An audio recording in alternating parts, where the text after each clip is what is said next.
kusema nawe. Sema nawe. Bwana nataka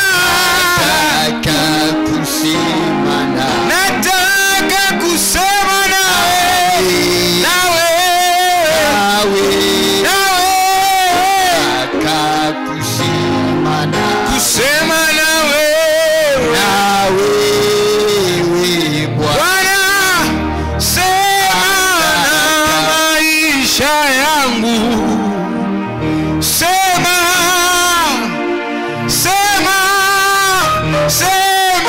na huduma yangu Yesu. Sema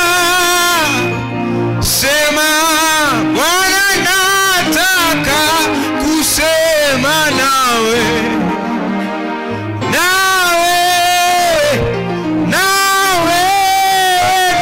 Nataka kusema nawe. Bwana nataka kaseme na Mungu asubuhi ya leo. Sema nawe. Nataka kapelekee Mungu hoja zako zilizo kamili. Kaseme Bwana tunahitaji kusema nawe.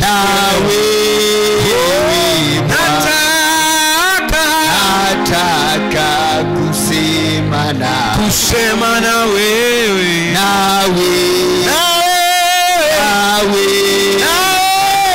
Nataka kusema nawe. Sema na nafsi zetu. Bwana Yesu nataka kusema nawe. Sema na wewe.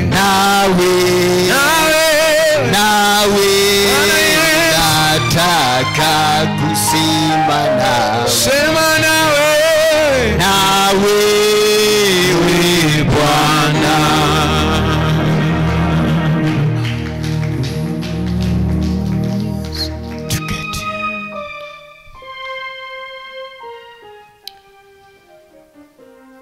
Ni saa nyingine Bwana tunahitaji kuzungumza nawe. Japo kwa dakika chache, uwepo wako Bwana uwe pamoja nasi. Karibu Roho Mtakatifu, uliye msaada wetu, uliye mwalimu wetu, uliye mkufunzi wetu, uliye kiongozi wetu. Katika damu ya Yesu Kristo anazotalia hai. Asante, wewe ni mwema na ni mwaminifu juu ya maisha yetu ya kila siku. Heshima, sifa na utukufu ni vyako Emanueli. Amen. Bwana Yesu asifiwe. Bwana Yesu asifiwe. Haleluya. Tuna dakika chache sana, lakini niseme hili neno kwamba ni vizuri kuwahi kwa muda huu, kwa msimu huu wa kilimo, ili tunawahi na kutoka, maana kuna mwingine anatoka mahali hapa anaenda shambani. Kwa hiyo ni vizuri tuongeze muda kidogo wa kuwahi ibadani ili tunawahi na kutoka. Amina, watumishi wa Bwana. Bwana Yesu asifiwe. Basi nikuletee neno la Mungu kutoka kile kitabu cha Mathayo. Ile Mathayo, hata kama ni kwa dakika chache, ile sura ya 11. Mathayo sura ya 11.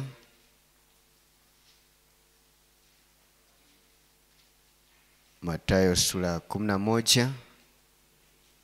Lakini kabla sijasoma hiyo Mathayo, nisome kitabu cha Zaburi. Kabla sijasoma hiyo Mathayo, nisome kile kitabu cha Zaburi 105. 105 ule mstari wa 4. Anasema namna hii: Mtakeni Bwana na nguvu zake, utafuteni uso wake siku zote. Mtakeni Bwana na nguvu zake, utafuteni uso wake siku zote. Mathayo 11 nianze ule mstari wa 11. Amini nawaambieni, hajaondokea mtu katika wazao wa wanawake aliye mkuu kuliko Yohana Mbatizaji, walakini aliye mdogo katika ufalme wa mbinguni ni mkuu kuliko yeye. Tangu siku za Yohana Mbatizaji hata sasa, ufalme wa mbinguni hupatikana kwa nguvu, nao wenye nguvu wauteka. Ninarudia ule mstari wa 12. Tangu siku za Yohana Mbatizaji hata sasa, ufalme wa mbinguni hupatikana kwa nguvu, nao wenye nguvu wauteka.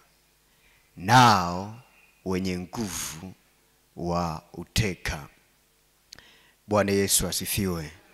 Ni maneno machache lakini yana kitu ndani yake ambacho Mungu anahitaji tukipate kwa dakika hizi chache. Anasema tangu siku za Yohana Mbatizaji. Lakini tukianza na kile kitabu cha Zaburi ambacho tumesoma ile 105. Anasema mtakeni Bwana, mtafuteni Bwana, mtakeni Bwana na nguvu zake siku zote. Siku zote. Hajaratibu ni siku gani ya kumtafuta Mungu. Amina, mtumishi wa Bwana.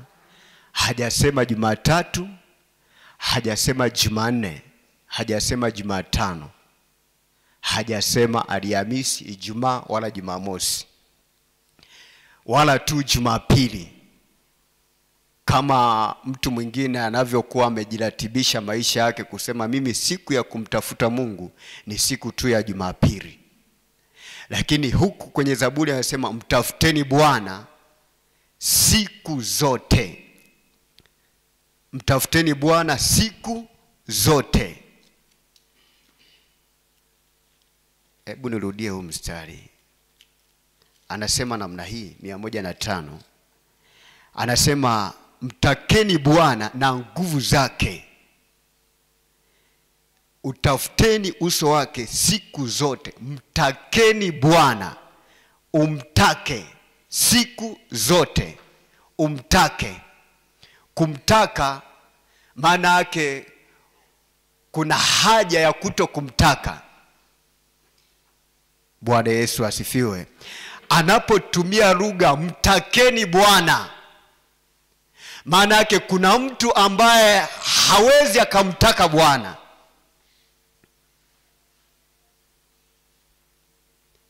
Mtakeni Bwana na kumtafuta siku zote. Sasa kwenye hii Mathayo anasema toka enzi za Yohana Mbatizaji, ufalme wa Mungu unapatikana kwa nguvu. Ufalme wa Mungu, utawala wa Mungu juu ya maisha ya mtu. Kwa hiyo utawala wa Mungu ili ukae katikati ya maisha yako,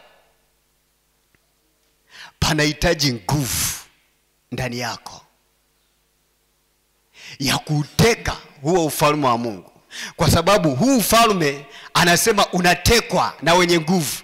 Tangu enzi za Yohana Mbatizaji hata sasa. Sio ilikuwa kipindi kile, anasema hata sasa. Ufalme wa Mungu unapatikana kwa nguvu. Lakini hata wale wanaoteka ni wenye nini?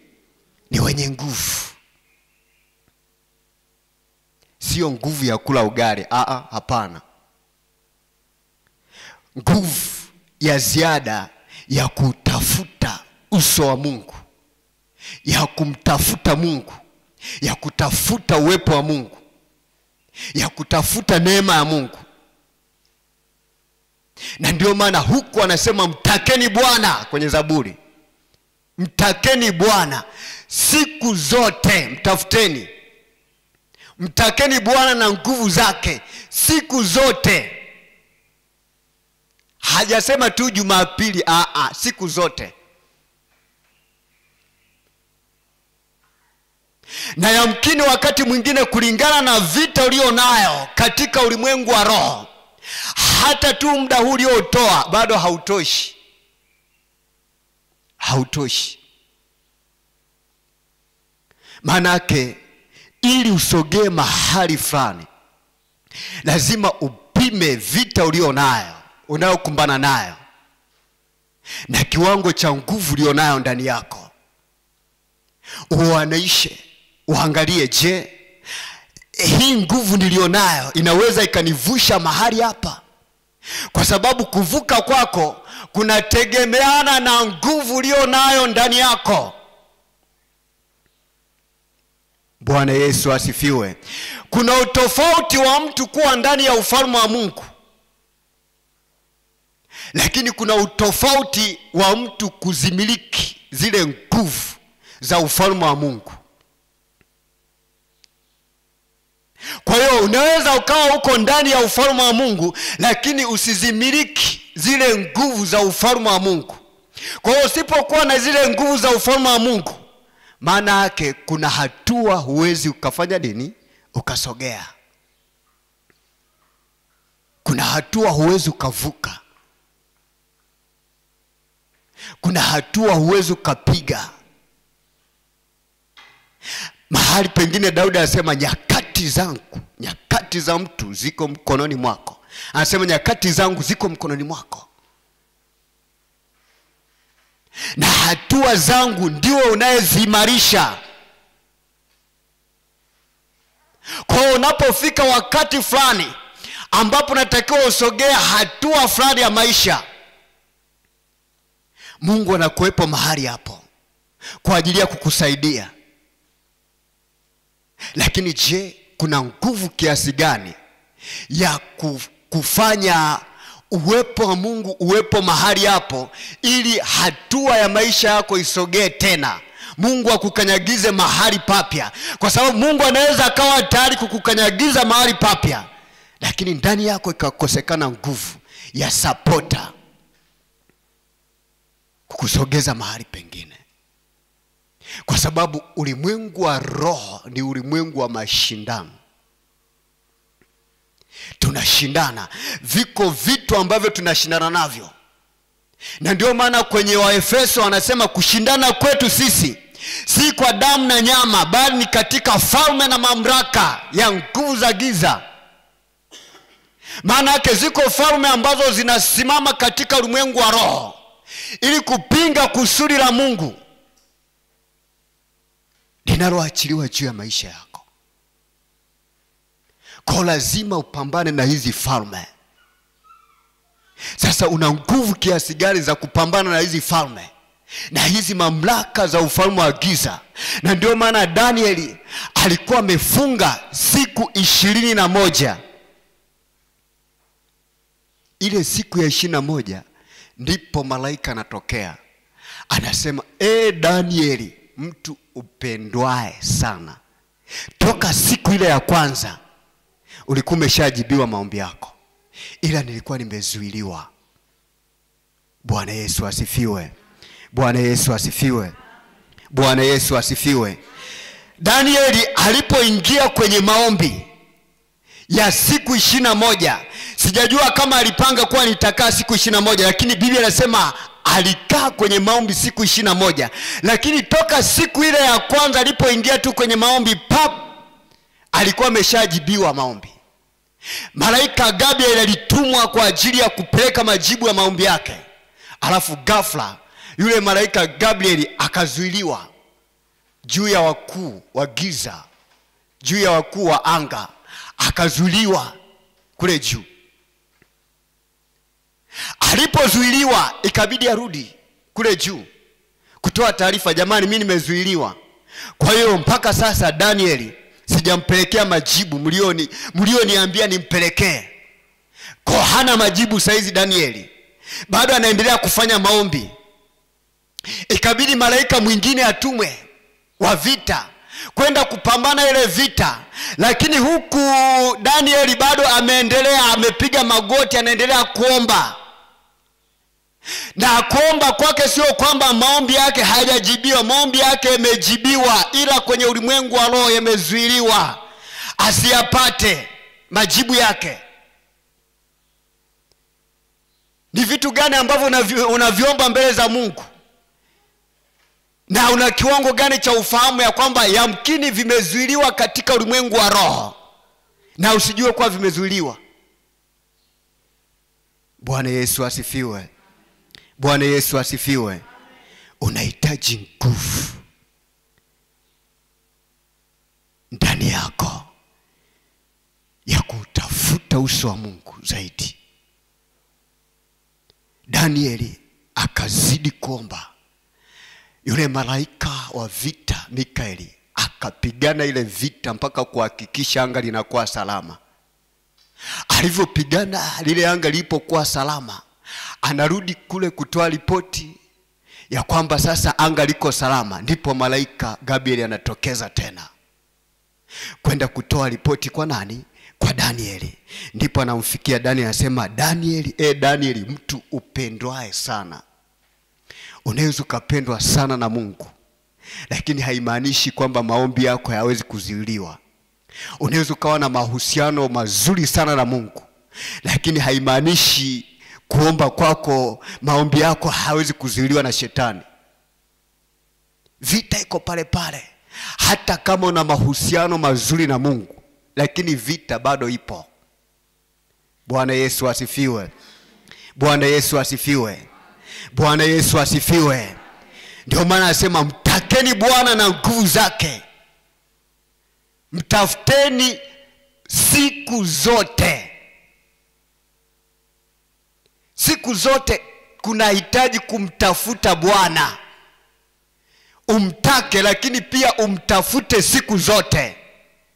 Kwa sababu ile hali ya kutafuta uso wa Bwana siku zote, ile hali ya kumtaka Bwana siku zote, inachochea kitu ndani yako. Kuna vitu vinachochewa. Kuna hali fulani ya uamsho inachochewa ndani yako. Kuna hali fulani ya nguvu inachochewa ndani yako, inaongezeka ndani yako. Ni kama vile betri ambayo inaendelea inachajiwa. Unapoutafuta uso wa Mungu ndani yako, ile betri inachajiwa ndani yako, ya kutunza moto wa Bwana, ya kutunza nguvu za Mungu. Bwana Yesu asifiwe. Nasema toka enzi za Yohana Mbatizaji hata sasa, ufalme wa Mungu hupatikana kwa nguvu. Kuna utofauti ya kukaa ndani ya ufalme wa Mungu, lakini pia kuna utofauti ya kuwa na ufalme wa Mungu, kutawala, kumiliki ufalme wa Mungu, kuwa nao ufalme wa Mungu. Ni hamu ya Mungu ya kwamba unatakiwa uwe na huo ufalme wa Mungu, utembee na huo ufalme wa Mungu, utawale huo ufalme wa Mungu. Iwe ni kitu chako, utembee nacho.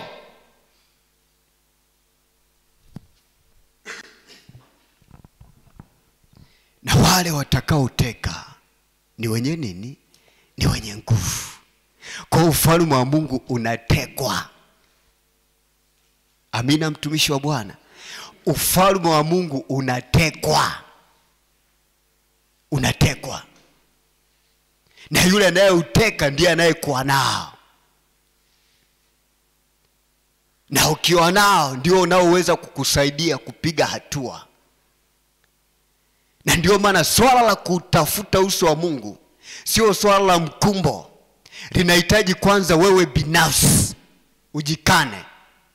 Mahali pengine Yesu anasema, yeye anayetaka kunifuata na afanye nini? Ajikane mwenyewe na ajitwike msalaba wake na kunifuata. Maana yake swala la kutafuta uso wa Mungu, kutafuta nguvu za Mungu ni za wewe kwanza kufanya nini? Kujikana. Ni za mtu mmoja binafsi. Ni za kujitoa kwanza, kabla ya kundi, kabla na rafiki, kabla ya watu wote, kabla ya kanisa zima. Ni la mtu kwanza huyu mmoja. Bwana Yesu asifiwe. Bwana Yesu asifiwe. Swala la kutafuta uso wa Mungu, ukisimama kikundi umeshaferi. Umeshaferi. Ukisimama na rafiki umeshaferi. Kwa sababu kuna wakati mwingine huyo rafiki yako unakuta ameshachoka. Unakuta ameshakata tamaa. Kuna mahali fulani anapopita ameshavunjika moyo. Hawezi kusogea.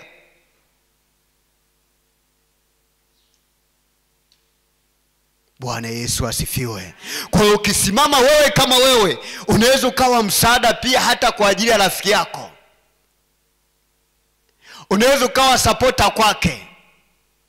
Alafu mwisho wa siku na yeye akasimama. Mkisimama wawili watatu, tayari kanisa linafanya nini? Linasimama. Kundi linasimama.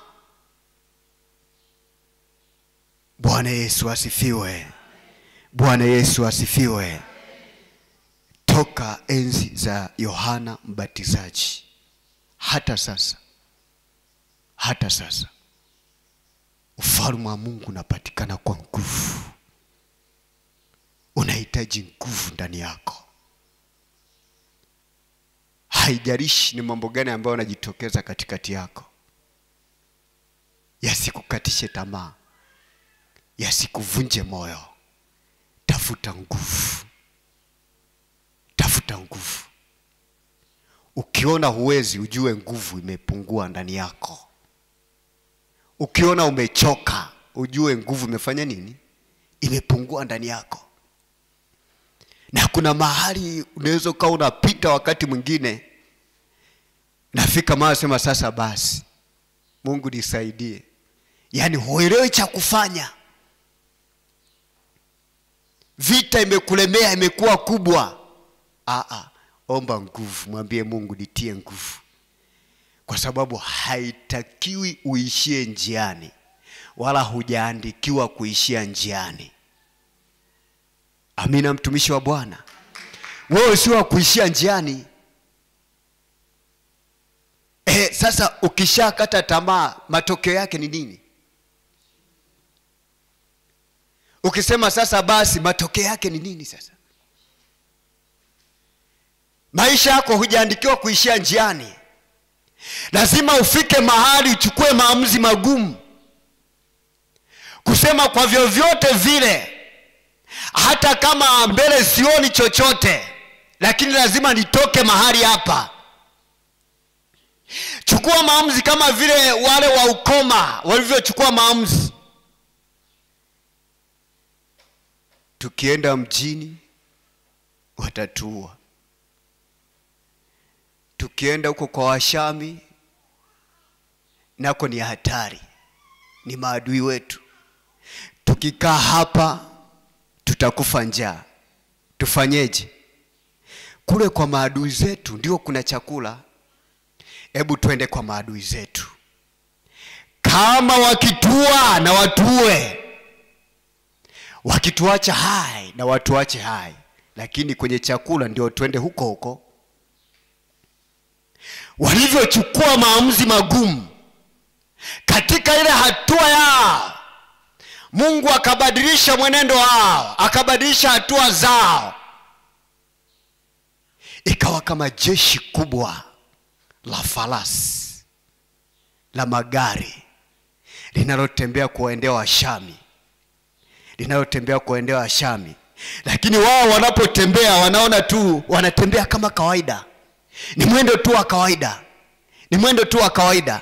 Wala hawaelewi kinachoendelea. Wanajiona tu ni watu wa kawaida.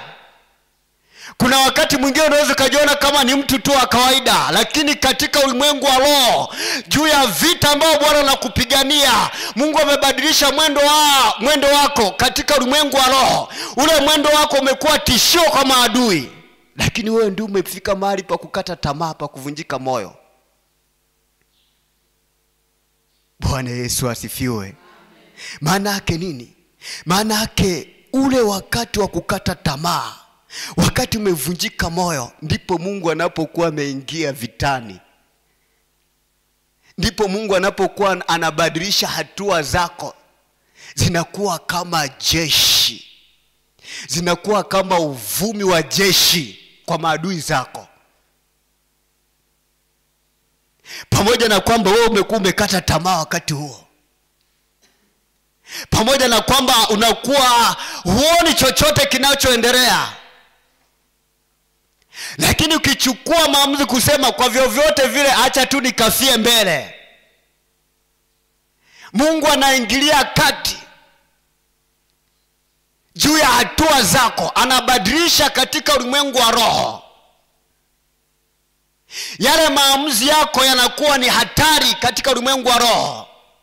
Yanakuwa ni hatua za uvumi wa vita katika ulimwengu wa roho. Pamoja na kwamba macho yako ya mwili hayaoni, pamoja na kwamba masikio yako ya ndani hayasikii chochote, ili umefanya tu maamuzi ya kusema acha tu nikafie mbele. Ni bora ufie mbele kwa Kristo, lakini sio kufia hapa ulipo. Bwana Yesu asifiwe. Nasema namna hii, usitake kufia mahali hapo ulipo hata kama uone kitu chochote. Usichukue maamuzi kusema siji niende tena kwa mganga wa kienyeji. Usichukue maamuzi tena kutafuta misaada ya miungu. Chukua maamuzi ya kufia mbele, na Mungu ataingilia kati, hata kuacha ufie hapo ulipo. Bwana Yesu asifiwe. Bwana Yesu asifiwe. Wale wakoma akasema acha tukafie huko, lakini Mungu akabadilisha mwenendo wao. Na walipofika tu kule, wanakuta maadui walishakimbia. Alafu wakaanza kuchukua vile vyakula. Wanakula, wakala, wakasema sasa jamani, hebu tukimbie turudi tena mjini tukatoe taarifa juu ya ndugu zetu. Wakarudi mjini wakatoa taarifa. Maadui wameshakimbia jamani. Vyakula viko kule tere. Na ndugu zao wakapona njaa. Taifa likapona njaa kupitia watu wangapi? Wachache tu. Tena wenye ukoma, wagonjwa ambao walikuwa wametengwa. Bwana Yesu asifiwe. Bwana Yesu asifiwe. Huwezi ukajua ndani yako umebeba watu wangapi ambao wanahitaji wewe uvuke na wenyewe wavuke. Ukikata tamaa wewe, na wenyewe wameshakwama. Wale wa ukoma ungekata tamaa, mjini nzima ingefanya nini? Ingekufa na njaa. Maana hata mjini kulikuwa hakuna chakula. Lakini chakula kilipatikana katikati ya maadui. Chakula kilipatikana wapi? Katikati ya maadui. Katikati ya maadui ndipo penye chakula. Wala sio pa kuogopa. Bwana Yesu asifiwe. Katikati ya vita kali, hapo ndio pazuri. Na ndio maana lazima ujifunze wakati mwingine, ndani ya changamoto kuziona fursa. Usione tu changamoto na kutafuta kukimbia ima. Bwana Yesu asifiwe. Katikati ya magumu tafuta kuona fursa. Tafuta kuona upenyo. Tafuta kuona faida katikati ya magumu. Ukiwa mzoefu wa kukimbia magumu, utakimbia na mahali pazuri. Utakimbia na fursa zako. Kwa sababu hakuna fursa ambayo inakuja pasipo na utata, pasipo na vipingamizi, pasipo na vikwazo. Fursa yote iliyo nzuri na iliyo kusudi la Mungu lazima iwe na vikwazo, lazima iwe na vipingamizi. Kwa lazima ujifunze kupambanua changamoto inapojitokeza juu ya njia unayopitia, ili mradi tu ukijua hii njia unayopitia ni kusudi la Mungu. Hapa ninapopita ninahitaji kupata kitu fulani, lakini kuna wimbi kubwa la mazuio. Usikimbie, usiwe mwepesi wa kukimbia. Bwana Yesu asifiwe. Bwana Yesu asifiwe. Njia itatokeza hapo hapo. Unapofika mwisho ndipo adui na yeye anakaza, lakini hapo ndio pazuri. Na ndio maana nakuta wana wa Israeli walipofika hatua ya mwisho wa kuingia nchi yao ya Kanaani, nchi ya maziwa na asali, ndipo Yordani ikajaa mpaka juu, mpaka kufurika, hata kingo zake hazionekani. Lakini wenye akili wakasema hapo ndio pazuri. Bwana Yesu asifiwe. Bwana Yesu asifiwe. Bwana Yesu asifiwe. Ule mto uliachia wenyewe, alafu wakavuka. Bwana Yesu asifiwe. Usiogope. Usiwe mwepesi wa kukata tamaa. Usiwe mwepesi wa kuvunjika moyo. Mtafuteni Bwana na nguvu zake. Utafuteni uso wake siku zote. Maana tangu enzi za Yohana Mbatizaji, ufalme wa Mungu wa kukusaidia katika maisha yako unapatikana kwa nini? Kwa nguvu. Na wale wanaoteka huo ufalme wa Mungu ili watembee nao ni wenye nini? Ni wenye nguvu. Naomba usimame.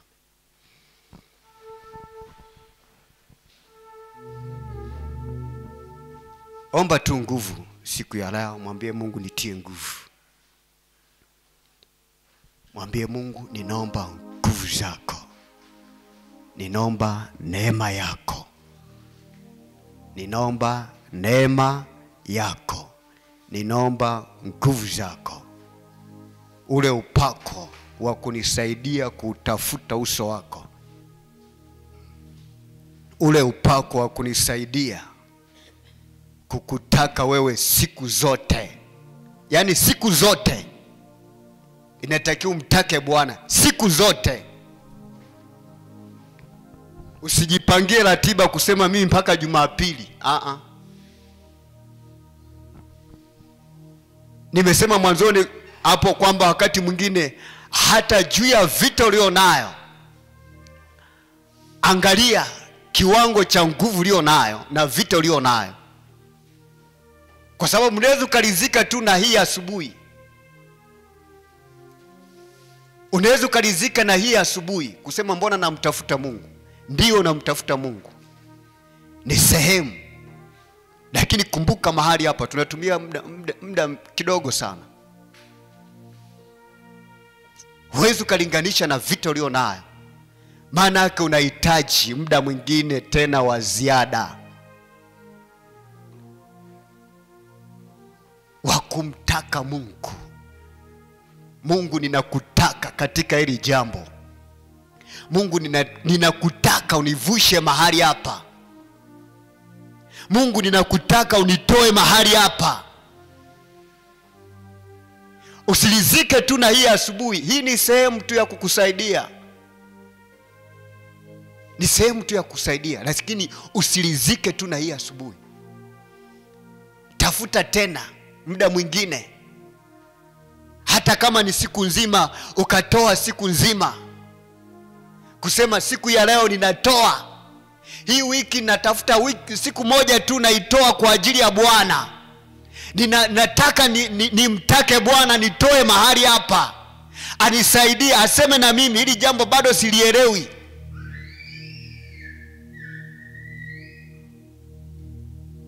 Mtakeni Bwana. Mtakeni Bwana.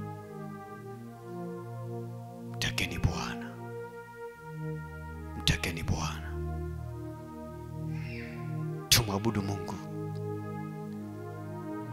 kidogo, tuingie kumwambie Mungu tunaomba nguvu zako, tunaomba neema yako.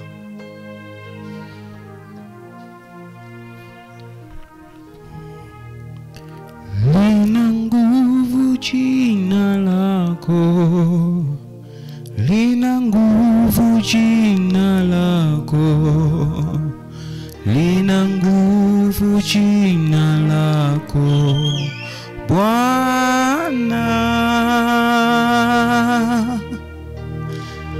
lina nguvu jina lako, lina nguvu jina lako, lina nguvu jina lako Bwana, lina nguvu, lina nguvu jina lako Bwana Yesu, lina nguvu jina lako, lina nguvu, lina nguvu jina lako Bwana, Bwana, lina nguvu jina, lina nguvu jina lako, hilo jina lako, lina nguvu jina lina lako, tena muujiza Bwana, lina nguvu jina lako Bwana,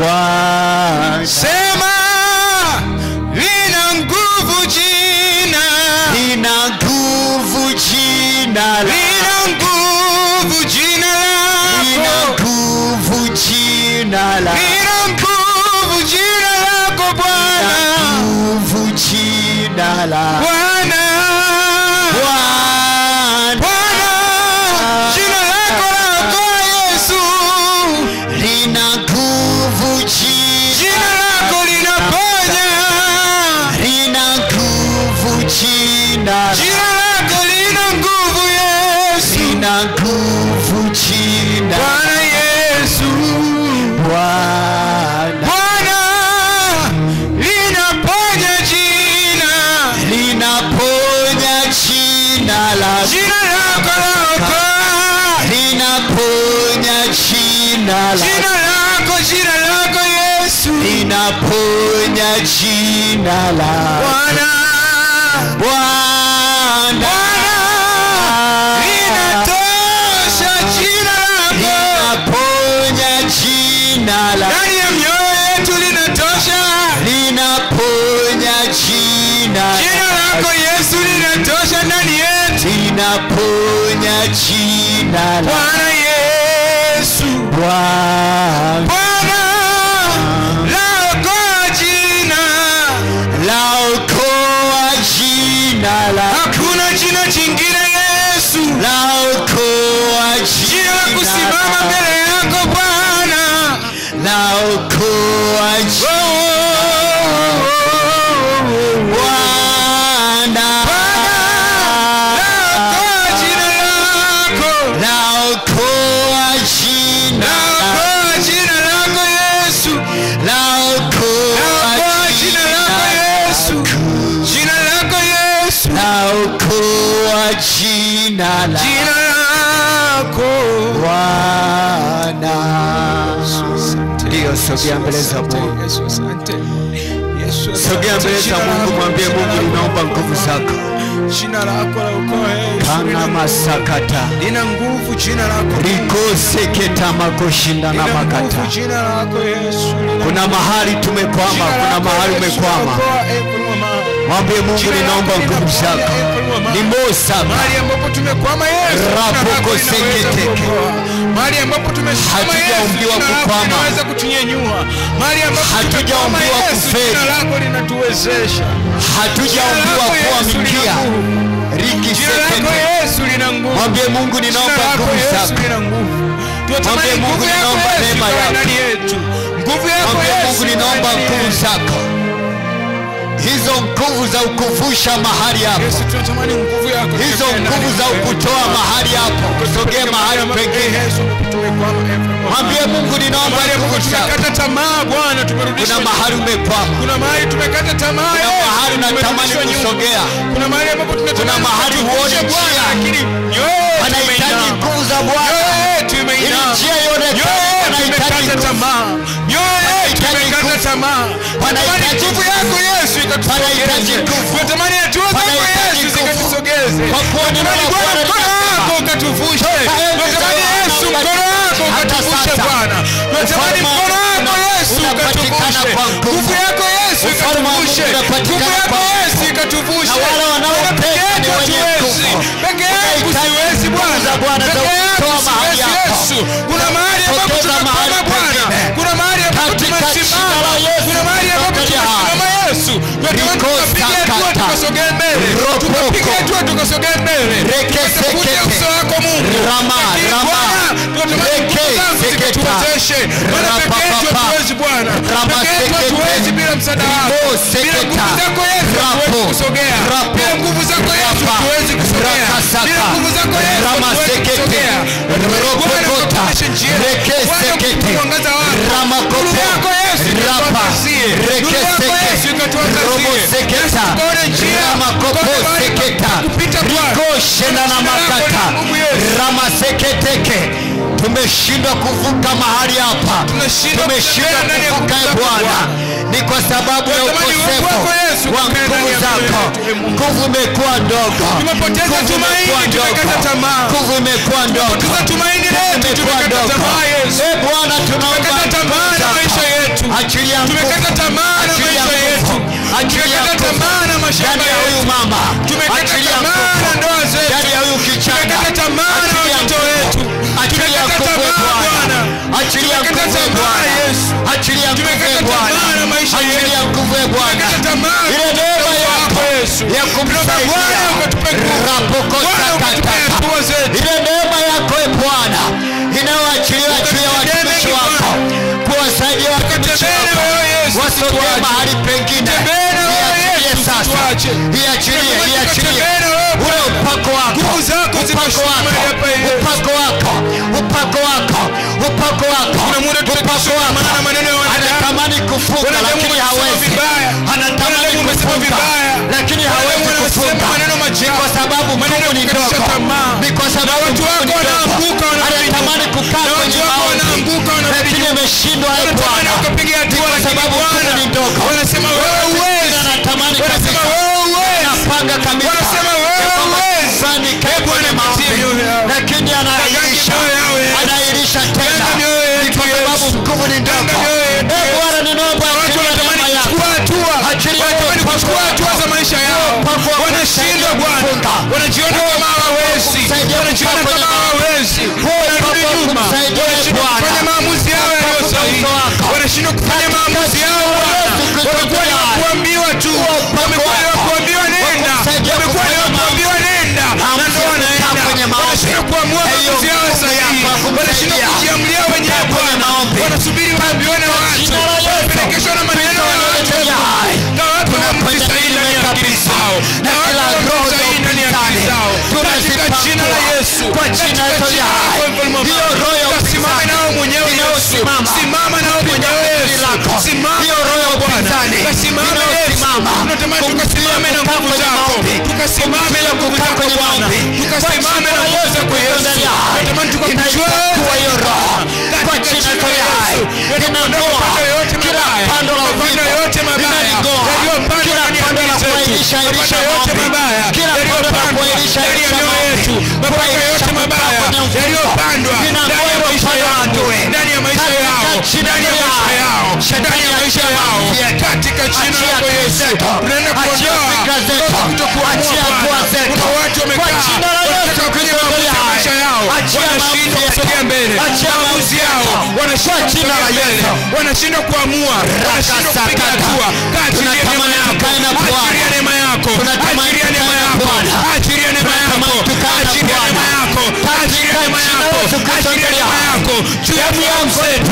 Juu ya fahamu zetu. Juu ya fahamu zetu Bwana. Achilia neema yako. Achilia neema yako. Achilia neema yako. Bora Bwana Sarakasa Kaya. Achilia neema yako Bwana. Achilia neema yako Bwana. Achilia neema yako Yesu. Yesu. Achilia neema yako Yesu. Achilia neema yako Yesu. Achilia neema yako Yesu. Juu ya familia zetu. Juu ya familia zetu. Tukawe na maamuzi sahihi. Tukawe na maamuzi sahihi. Juu ya biashara zetu. Tukawe na maamuzi sahihi. Tukawe na maamuzi sahihi. Tukawe na maamuzi sahihi ya kuamua. Ya kuamua. Ya kuamua. Ya kuamua. Ya kuamua. Ya kusonga mbele. Ya kupiga hatua. Ya kupiga hatua. Ya kupiga hatua. Ya kupiga hatua. Mahali ambapo umekwama. Mahali ambapo umekwama. Mwambie Mungu, naomba Bwana ukafungue akili zangu. Mahali ya kupiga hatua. Mwambie Yesu, sitamani kubaki hapa nilipo. Natamani nikavuke ng'ambo. Natamani nikavuke ng'ambo. Mwambie Bwana, ndani ya mwaka huu, ndani ya mwezi huu, ndani ya mwezi huu, tunakwenda kutoka Desemba Bwana. Tunakwenda kutoka Desemba Yesu. Tunakwenda mkono wako Bwana. Mkono wako Yesu. Mkono wako Yesu. Ukanivushe. Mkono wako Yesu. Uko pamoja nami. Mkono wako Yesu. Ukanivushe Bwana. Katika jina la Yesu. Mwambie Bwana, ndani ya mwaka huu, ndani ya mwaka huu tunaenda kumaliza Yesu. Mwambie Yesu, tunaenda kumaliza mwaka huu. Tunaenda kumaliza mwaka huu. Tunautafuta 2026. Mwambie Yesu, natamani neema yako. Natamani neema yako ikasimame nami. Natamani neema yako ikasimame nami. Natamani uwepo wako ukasimame nami. Kwa kuwa Bwana, jina lako Yesu wewe lina nguvu. Jina lako Yesu wewe unaweza kuokoa. Jina lako Yesu wewe huwezi kuniacha peke yangu. Mwambie Yesu wewe huwezi kuniacha peke yangu. Mwambie Bwana, naliamini jina lako. Kwa kuwa jina lako Yesu lina nguvu. Kwa kuwa jina lako Yesu linaweza kuokoa. Kwa kuwa jina lako Yesu linaweza kuponya. Kwa kuwa jina lako Yesu linaweza kutunza familia yangu. Jina lako Yesu linaweza kutunza biashara yangu. Jina lako Yesu linaweza kuokoa biashara yangu. Jina lako Yesu linaweza kutunza shamba langu. Jina lako Yesu linaweza kuokoa kila jambo. Mwambie Yesu, mwambie Yesu, ninatamani ukanivushe. Ninatamani ukanivushe. Ninatamani ukanivushe. Mahali ambapo nimekwama, ambapo nimeshindwa kusogea mbele, ambapo nashindwa, nafsi yangu imekaa, nafsi yangu imefungwa, nafsi yangu imefungwa. Natamani Bwana ukaifungue. Natamani Yesu ukaifungue. Kamwambie Bwana, hayo mapando yaliyopandwa juu yangu, hayo maneno yanayozungumza juu yangu, natamani Bwana ukanivushe. Natamani Yesu ukanivushe. Kamwambie Mungu, vile vitu ambavyo nimeshindwa kufanya mwezi wa kwanza, wa pili, wa tatu, wa nne, wa tano, wa sita, mwezi wa saba, mwezi wa nane mpaka mwezi wa 11. Kamwambie Mungu, ndani ya mwezi huu, ndani ya mwezi huu tunapoenda kuitafuta Januari, ndani ya mwezi huu Bwana, natamani nikavuke. Natamani nikavuke vile vitu ambavyo sijavikamilisha ndani ya mwaka huu. Natamani Yesu ukanipe nguvu. Natamani Yesu ukanipe nguvu. Yesu ukanipe hatua. Yesu ukanipe hatua. Yesu ukanipe mwendo wa kutembea. Yesu ukanipe mwendo wa kutembea. Kamwambie Bwana, achilia neema yako. Mwambie Yesu, achilia neema yako. Mwambie Yesu, achilia neema yako. Mwambie Yesu, achilia neema yako. Mwambie Yesu, achilia neema yako. Mwambie Bwana, nimegundua mimi ni mdhaifu. Mwambie Yesu, nimejua mimi ni mdhaifu. Bila wewe siwezi. Bila wewe siwezi kutembea. Kamwambie Yesu, asante Bwana. Kamwambie Yesu, kanivushe mahali hapa. Kanivushe mahali hapa. Kanivushe mahali hapa. Kanivushe mahali hapa. Niko mbele ya madhabahu yako Mungu. Natamani ukanivushe mahali hapa. Natamani ukanitengeneze mahali hapa. Ukanipe hatua mpya Yesu. Mwambie Yesu, ukanipe mwendo mpya. Yesu, ukanipe mwendo mpya. Yesu, ukanipe mwendo mpya. Vitu nilivyoshinda kuvifanya Bwana ndani ya mwezi wa 11 na 12 huu, Mungu, nikaione neema yako. Nikaione neema yako juu yangu. Mwambie Yesu, nikaione neema yako juu yangu. Nikaione neema yako juu yangu. Ndani ya hii miezi miwili tunakwenda kuitafuta 2026. Mwambie Yesu, natamani nikaione nguvu yako. Nikaione neema yako. Vile vitu ambavyo nimeshindwa kuvifanya ndani ya miezi hiyo iliyopita Mungu, natamani ukanipe hatua mpya Yesu. Natamani ukanipe hatua mpya Yesu. Natamani ukanipe hatua mpya Yesu. Mwambie Yesu, natamani ukanipe hatua mpya juu ya watoto wangu. Ukanipe hatua mpya juu ya watoto wangu. Ukanipe hatua mpya juu ya masomo yangu. Ukanipe hatua mpya juu ya masomo yangu. Ukanipe hatua mpya Bwana. Ukanipe hatua mpya Yesu. Asante kwa neema yako Bwana. Asante kwa neema yako Yesu.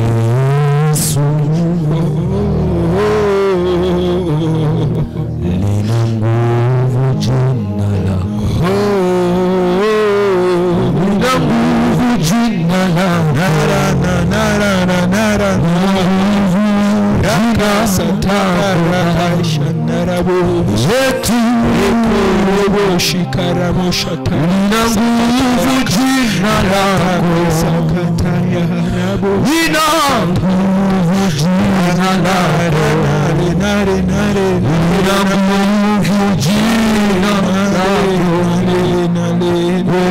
Yesu reko lina nguvu jina lako Baba lina nguvu jina lako Baba yangu lina nguvu jina lako Yesu wangu Yesu lina nguvu jina lako Baba yangu lina nguvu jina lako lina nguvu jina lako Yesu. Shika sadaka yako, shika sadaka yako.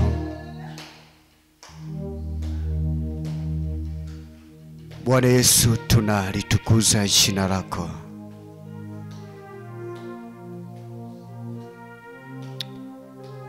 Moyo wa huyu mama bado umeinama, ninahitaji msaada wako kwa ajili yake. Msaidie, msaidie, msaidie. Amekutumaini peke yako,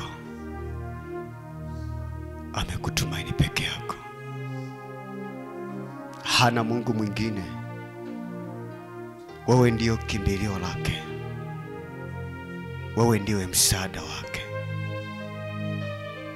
Mwanadamu hawezi kuganga moyo wa mwanadamu.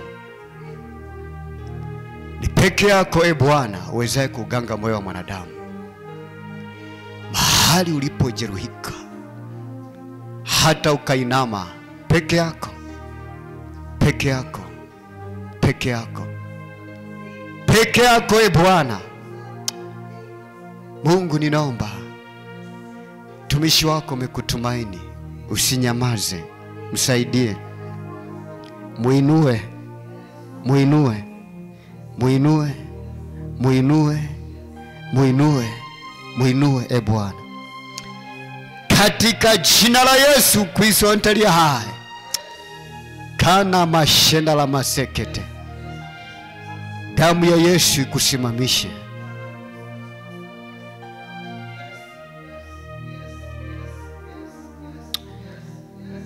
Asante kwa ajili ya sadaka. Ninaomba Bwana, usipokee sadaka zetu. Bariki kanisa lako.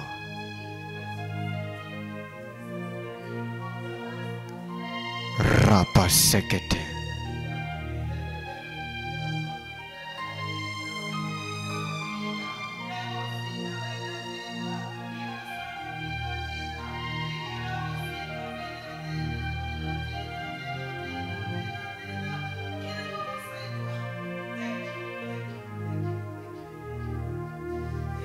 Zipokee sadaka zetu.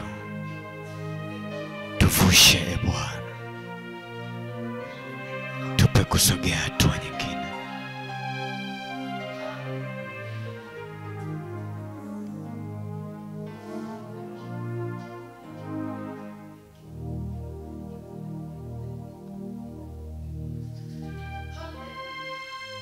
Tunaweza tukatoa sadaka.